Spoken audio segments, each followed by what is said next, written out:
Does fish oil help anxiety? That is a great question. If you've been struggling with anxiety, then you may have even asked yourself this question. Well, if that's you, you are in the right place because I am here to answer that question in today's video. So let's get started. Hi, I'm Dr. Kelly Shockley, Doctor of Cause, Chiropractic, board certified in sports medicine, and specialized in clinical nutrition. In this video, we're going to be discussing how fish oils balance a key neurotransmitter that is tied and linked completely to anxiety. Then we'll cover the secret weapon fish oil has over anxiety. Improving brain health is just the tip of the iceberg. And finally, I'll be sharing with you a proven method for putting this whole process on fast forward that you're probably not going to hear from your MD. Let's dive on in. First thing we're going to talk about is how fish oil balances a neurotransmitter in your brain that's directly linked with anxiety. Now, you don't need to know all the details, but there's an area in the brain called the amygdala. The amygdala is where we process fear, and it's part of our survival mechanism, so it has to be there. But at times, it can become overactive. And what we've realized is when this key chemical known as dopamine is not in its normal level, when it runs low, our amygdala, this fear center in the brain, can become overactive, which can lead to us feeling anxious. So part of what they're seeing is that anxiety is linked to low levels of dopamine. Well, this is a perfect place for fish oil to come in because fish oil actually stabilizes your dopamine levels. So that's that key neurotransmitter that has been associated with anxiety-related types of challenges. So fish oil will help stabilize that. Now, I'm curious, did you have any idea that fish oil actually impacts dopamine levels? Let me know down in the comments below. I can't wait to see what you have to say. All right, what is the secret weapon that fish oil has over anxiety? It's called handling inflammation. That's right. Fish oil is extremely good at reducing inflammation. And there are researchers that are thinking that anxiety isn't really what we've considered it being, like a mental health type of a problem, but more the result of inflammation of the body. That's part of how our body communicates. It's inflamed. More so, if we have an inflamed brain, which is like the brain's on fire, you can expect that it is not going to be working the way that it should. We know in the last decade, science, medicine, the whole nine yards, everybody has agreed that inflammation is part of the root cause of all disease and illness. So it makes sense that if you're feeling anxious, inflammation probably has something to do with that. As I mentioned, fish oil is really good at reducing inflammation. So adding fish oil into your daily regimen is a great way to start reducing the inflammation or that fire that's within. And ultimately, if that's part of the underlying cause of why you're feeling anxious, you could expect to feel more calm. There are other benefits with fish oil too. It is part of the building block of the brain, okay? Your brain, depending on what site you source, is anywhere from 70 to 80% fat. Well, if we're not getting enough of the building block in, how can it ever function the way it's supposed to? And of the fat that is in the brain, I've read that about 80% of the fat is actually in the form of DHA. Well, that is one of the main fatty acids you get when you take omega fatty acids, those omega-3s, which most commonly come in the form of fish oil. So what it's doing is it's just giving the brain also the building blocks it needs in order to function optimally. Awesome. And then there's a whole other slew throughout the rest of the body that you benefit with taking fish oils. So it's probably a good idea to add that into your regimen. Now, before I get into the proven method to put this whole process on fast forward that you probably won't hear from your MD, I just want to take a moment and remind you, click that subscribe button down below, turn the notifications on, and give me a big thumbs up if I'm doing a good job for you. I am producing videos on a regular basis to help you improve brain health, gut health, you name it, help you become invincible, and just take back control of your health, and ultimately help you be able to achieve what I call total body mastery. So again, just click that subscribe button, turn the notifications on, and give me a big thumbs up. I appreciate the support. Okay, what is this proven method that'll put the whole process on fast forward for like eliminating your anxiety that you probably won't hear from traditional medicine doctors? It's called eating for brain health. That's right, you really can eat for brain health. Part of this also has to be explained in this connection between the brain and your digestive system.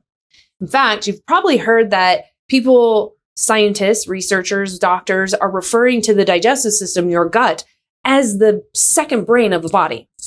What you need to know about this is there's so much communication. There's more communication between the gut and the brain than anywhere else in the body. Now, what this means for you is that what happens in the gut directly influences what happens in the brain. So this ties all of this together for helping reduce inflammation and getting you better sources of nutrients the brain needs in order for optimal function. And if what happens in the gut happens in the brain, then we also need to do what's important for keeping our gut healthy. The number one variable that makes or breaks that is your food. So what does eating for brain health look like? It's the same thing for eating for gut health. They are one of a kind, okay? What we know we need to start removing as much as possible, if not altogether, are our sugars and our processed foods, our junk foods, the things we know we should not be eating. The main reason is because they're irritants to the gut. They create a huge amount of inflammation in your digestive system. And as soon as you do that, you're wreaking havoc on your brain as well. Okay, you're basically lighting the whole body on fire. If your belly's on fire, your brain's on fire also. And let me tell you, we just covered it. Anxiety is just one of the potential symptoms you could have as a result of that. So eliminating what we know we shouldn't be eating.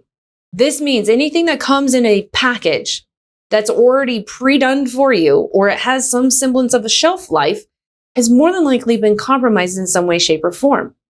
I hate to break it to you, but we are not meant to eat those foods. We're not meant to be subjected to the chemicals, the preservatives, the humectants, the emulsifiers, the additives, like all these things they do to our food to try to make them last for years on end, which that's not how food occurs in nature. And then to make them palatable because they're using subpar ingredients, unfortunately.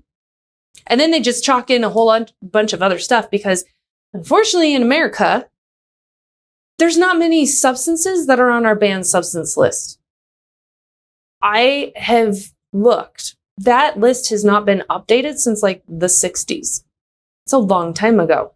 We're exposed to so many things that are detrimental, not only for our brain health, but our gut health and our overall health and well-being, just from the very food choices we are making. Okay? Now, I don't want this to be overwhelming. You don't have to do any of this perfect. But where we get this wrong is that we do more things that are detrimental than we do that are helpful for us. So something that is helpful, like a little mental trick here, is before you start scooping food into your mouth, ask yourself the question, is this going to improve my brain health or is it going to challenge it? It's just some way to create more awareness about what you're actually doing. And being present when we're eating is incredibly important as well. Now, you don't have to cook every single meal from scratch, but I would urge you to start consuming more food the way that occurs in nature. Your simple tool when you go to the grocery store is just stick in the perimeter minus the bakery. Bakery, everything that is there is going to inflame your digestive system, no matter how much you enjoy it. Is it really worth it? Okay, maybe once a month or so, or maybe even every other week you splurge, but it shouldn't be a daily occurrence. Okay? And then the only aisle that is going to have some things that are beneficial for you are the fats and oils section. There are healthy fats there. Most of them are not. But to help you know what this looks like more detailed, I have a gift for you. Okay. Right below the video in the description, click on it. It'll expand.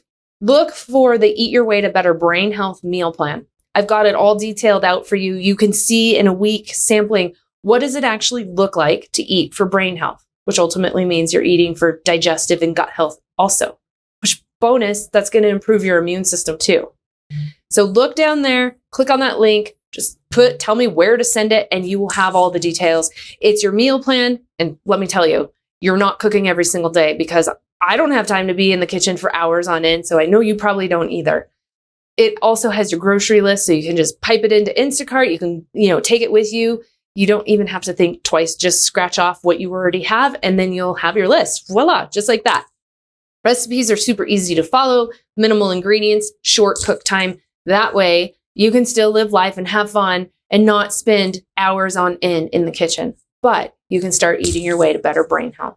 So I hope that this has been helpful, guys. I look forward to seeing you on a future episode, and take care. God bless.